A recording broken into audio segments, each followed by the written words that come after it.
राज्य महिला आयोगाने एक वक्तव्य केलंय आणि त्याच्या संदर्भातला तपशील आता आपल्या समोर येतोय। मेळघाट, लातूर, जळगाव इथल्या घटना वेदनादायी असल्याचं राज्य महिला आयोग म्हणतंय।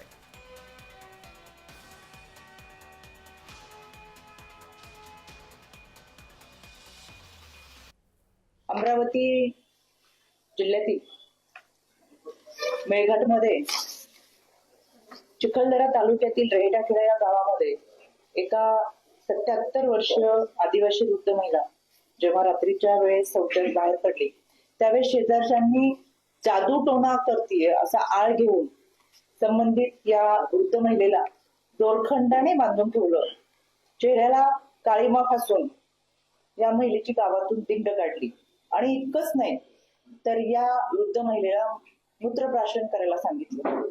अंधश्रद्धेच्या मुळे ही घडलेली घटना आहे। यामध्ये खरंच ही घटना खेदजनक आहे, वेदनादायक आहे। राज्य महिला आयोगाने याच्यामध्ये दखल घेतलेलीच आहे।